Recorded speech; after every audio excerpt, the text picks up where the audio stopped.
Yo les bros, bienvenue sur Spatule Bro, je suis le chef et la petite review de Vinland Saga saison 2, encore une fois un épisode aux petits oignons. Mais avant, petit instant auto-promo, la boîte à quiz manga du chef Otaku, 600 questions et défis qu'on vous a concocté avec mon frère pour tester ses connaissances manga, animation, culture japonaise, culture générale un peu aussi. Voilà, best-seller, attention. Donc continuez à le best-seller, à le best-acheter, ça fait plaisir. Les liens sont dans la description, dispo dans toutes les librairies et dans les magasins spécialisés, bien sûr. Oui. Tu vois ce que je veux dire? Je veux dire, c'est débile. Calmos, les amis. Ah, j'aime bien ça. Ça, c'est bon. C'est la manière la plus stylée de voler. C'est pas la Superman avec les bras devant, on s'en bat les couilles de ça. Tu fais oh. Et en fait, il est éclaté comme film.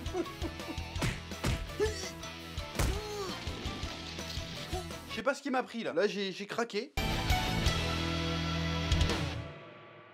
Alors, cet épisode de Vinland Saga était encore une fois très réussi, très bien, un peu plus calme évidemment que l'épisode précédent, qui a pris certaines libertés en nous racontant l'origine story du personnage d'Einar, qui était d'ailleurs inédite par rapport au manga, et qui était vraiment très bien faite, et très portée sur l'émotion, sur les sentiments. C'était beau, c'était stylé. Là, on découvre un peu plus le fonctionnement de la ferme de Ketil, Ketil qui est un peu le propriétaire terrien, et aussi le propriétaire humain, on peut dire, du coup, qui est un peu leur propriétaire en tant qu'esclave, et qui se montre sous un jour très avenant, très sympathique, très humain. Il arrive, il fait bon, les gars, votre boulot, ça va être de me déforester la forêt, là. Je suis pas sûr que ce soit le bon terme, mais on s'en fout. Vous allez me couper les arbres de la forêt, parce qu'après, je veux faire un champ. Et une fois que vous aurez fait un champ, vous achèterez votre première récolte. Et quand ça dépassera le montant que j'ai mis pour vous acheter, eh ben, vous serez libre. Et vous serez à nouveau des citoyens comme les autres. Voilà, bon deal, le Einar il est content, il fait « Oh putain, moi je m'attendais à passer ma vie en tant qu'esclave, et en fait, si je me démerde bien, d'ici 2-3 ans, je vais pouvoir acheter ma liberté et vivre la vie que j'entendais vivre. Cool, tout va bien !» Donc le gars il est content, il a envie d'aller vite, de bosser d'arrache-pied, il se donne à fond et tout. Et tout d'un coup, t'as quand même un petit rappel de la réalité, au moment où ils sont en train de galérer avec Thorfinn en plus à couper les arbres. Ils ont chi, le gars il a faim, il fait c'est quand qu'on bouffe. Thorfinn fait non mais t'inquiète, il y a des gens qui vont venir amener de la bouffe. Et les gens qui amènent de la bouffe, en fait, bah, c'est des autres... ce ne sont pas des esclaves, mais ce sont des employés de Ketil. Sauf que les mecs, c'est des bâtards, ils ont bouffé quasiment tout le reste tout le repas pour eux. Et ils font, vas-y, mange les restes, bâtards. Du coup, rappel à la réalité. C'est-à-dire que oui, ok, le maître est sympa et te propose un bon deal, mais ça n'enlève rien à ton statut social, qui est quand même tout en bas de l'échelle. C'est-à-dire qu'il y aura toujours, même si le Ketil se montre assez humain, assez humaniste, assez gentil, il y aura toujours des trous de balles pour te mépriser, pour te ramener à ta place. C'est-à-dire que les gars, ils t'ont bouffé ta bouffe et t'as même pas le droit de te plaindre, parce que si tu te plains, eh ben, ils pourront revenir te remettre sur la gueule. C'est ce que dit Thorfinn, il fait non mais ça sert à rien de se plaindre, de toute façon ils vont revenir, ils vont se venger encore plus. Laisse tomber, ça vaut pas le coup. Donc j'ai trouvé ça super intéressant. Et ça permet aussi de mettre encore une opposition entre le personnage de Einar et le personnage de Thorfinn, parce que Thorfinn, on a bien compris qu'il était passé en mode un peu apathique, dans le sens oh je m'en fous, la vie est comme ça, je dois couper les arbres, je coupe les arbres, je dois me faire maltraiter parce que je suis un troufion, et ben je vais me faire maltraiter parce que je suis un troufion, y a pas de problème, j'encaisse. Y a pas de souci, j'ai pas de dignité, j'ai pas de comment dirais-je, j'ai pas d'ambition particulière, vas-y, tu veux me traiter comme de la merde. Vas-y, allez, merci monseigneur, je retourne bosser, laisse-moi tranquille, toi. Donc il a vraiment abandonné, alors que Einar, justement, il se considère toujours comme un individu avant tout, il a toujours sa fierté, il a toujours son petit orgueil, il a toujours cette volonté de liberté, la flamme est toujours intacte en lui, comme lui disait sa mère d'ailleurs, elle disait de toute façon... tant que t'es encore vivant, t'as gagné, t'as pas perdu, tu peux continuer à te battre. Donc le gars n'abandonne pas l'idée d'être libre un jour, et n'abandonne pas l'idée qu'il mérite d'être traité comme un être humain normal, qu'il mérite d'être respecté quoi qu'il arrive. Et j'aime bien, c'est le fait que les deux, en interagissant, finalement, c'est le côté, y en a un qui va rallumer la flamme de l'autre, et vice-versa, j'ai envie de te dire. Je trouve cette relation plutôt intéressante et plutôt bien menée dans cet épisode, que certains, je l'attends déjà venir, je l'ai déjà vu dans les commentaires de l'épisode précédent, de la revue précédente. J'avais vu un commentaire, je sais plus, hein, je te ressortirai pas, mais c'est genre ouais, moi je regardais Vinland Saga pour les gros combats de vikings, j'ai pas envie de regarder Thorfinn à la ferme, donc j'arrête l'animé. Bon, là j'ai envie de te cracher à la gueule. Les mecs qui mettent ça, j'ai envie de vous cracher à la gueule. Quelque part, j'ai envie de dire tant mieux. Tant mieux, ne regardez pas Vinland Saga, ce n'est pas pour vous. Vous n'êtes pas digne. Vous n'êtes pas digne. Vinland... Déjà, en plus, c'est con parce que des combats de vikings, il va toujours en avoir. Déjà, et en plus, tu n'as rien compris. C'est que tu n'as rien compris, donc oui, va-t'en. C'est donner de la confiture à des porcs. Franchement, regarde pas Vinland Saga. Si t'es venu juste pour la bagarre, et si t'as vu que la saison 1, déjà, et que t'as retenu que la bagarre et la violence, déjà, t'es passé à côté. Donc vas-y, va faire autre chose. Parce que franchement, t'as rien compris. Je sais, on va dire, ah, chef, t'es méprisant, nanana. Je suis pas méprisant, je suis réaliste.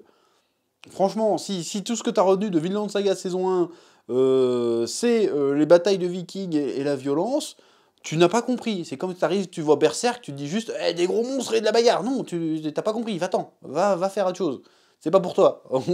Va-t'en. Ouais, en fait, c'est hyper hautain. Mais quelque part, je m'en fous, en fait. Oui. Moi, en fait, ça me fait mal au cœur. Quand je vois ce genre de message, ça veut dire que le mec, il me suit. Donc ça veut dire que le mec, il regarde mes vidéos. Donc ça veut dire qu'a priori, il écoute ce que je lui dis. Et en fait, quand il te me sort ce genre de commentaires, c'est dire qu'il n'a pas suivi les enseignements. Il n'a pas suivi les enseignements. Il entend, mais il n'écoute pas. Il regarde, mais il ne voit pas, j'ai envie de te dire. Donc ça me rend triste. J'ai envie d'arriver devant lui, de mettre une petite calotte comme ça, genre, mais t'es con ou tu fais exprès? Parce que si tout ce que t'as retenu de Vinland Saga, c'était les batailles de vikings, non, t'as pas compris en fait. Oui. On a aussi l'introduction d'un nouveau personnage, le personnage d'Ormar. J'ai envie de l'appeler Omar, mais c'est pas Omar qui s'appelle.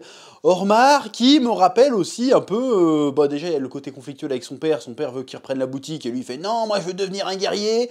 C'est un peu le délire, il me semble, qu'on avait en saison 1 avec l'enfance de Thorfinn quand il était en Finlande, en Islande, pardon. Lui dit « Ah, mais moi je veux voyager, je veux parcourir la mer, je veux devenir je veux devenir un vrai viking !» Et son père a fait « Mais non, c'est de la merde, viens, reste ici, vis une vie... bon, la vie ici, elle est un peu rustique, elle est un peu difficile, mais avoir une ferme et tout, c'est une bonne vie aussi, reste là, toi. » Et lui disait « Non, machin... » Et là, on est un peu dans le même délire, bon, à une échelle un peu différente. Mais on est un peu dans ce même délire du mec qui a toujours vécu... Parce qu'en fait, que Thorfinn veulent se barrer d'Islande. À la base, tu dis, bon... Tu comprends, parce que franchement, c'est la vie là-bas, elle est dure. T'as 50 mètres de neige tout le temps, c'est la galère, tu te fais chier, il y a 3 pélos, tu t'emmerdes, tu vois. Je peux comprendre. Or que l'autre, le Ormar, il a toujours vécu dans l'opulence, pardon. Il a toujours pété dans la soie, il fait genre, non mais moi je veux être un guerrier. Mais frérot, tu connais rien de la dureté du monde qui t'entoure en fait. T'arrives même pas à dégainer ton épée qui est trop longue pour mettre dans le dos. T'es un crétin en fait, tout le monde se fout de ta gueule. Tout le monde te dit non mais reprends la boutique de ton père parce qu'en vrai si tu sors de là, ça va pas bien se passer pour toi. T'as aucune idée de ce qui t'attend dehors en fait. Donc j'aime bien ce délire là, parce que finalement c'était ça aussi Thorfinn, c'est qu'il avait aucune idée de ce qu'il attendait dehors, même s'il était un petit peu plus, un peu plus rude, Thorfinn quand il était petit, mais là, voilà, il va se prendre lui aussi, je pense, à un moment donné, une gifle de réalité dans sa face, et ça va être très intéressant à voir une fois de plus. Oui. Et évidemment, tout ce qui est super intéressant aussi dans cet épisode, c'est l'aspect un petit peu documentaire, hein, sur comment s'organiser une ferme de propriétaires terriens à cette époque-là, qui est plutôt intéressant. On apprend des choses, le côté vie quotidienne, comment les Danois, du coup, de l'époque, vivaient ensemble. C'est marrant aussi de voir le point de vue d'Einar, qui fait, bah finalement, les Danois sont pas si différents de ce qu'on avait en Angleterre.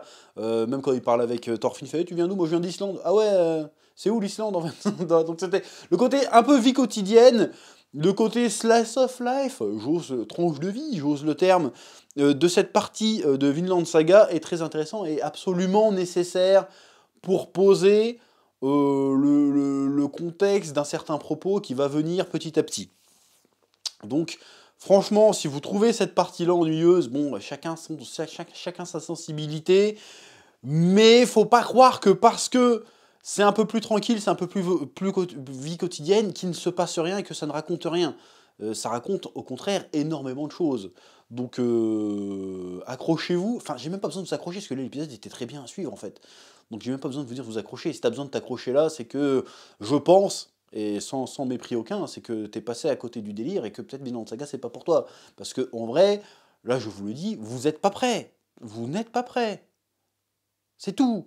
Oui, bref, c'est à peu près tout ce que j'avais à dire sur cet épisode de Vinland Saga que j'ai beaucoup apprécié.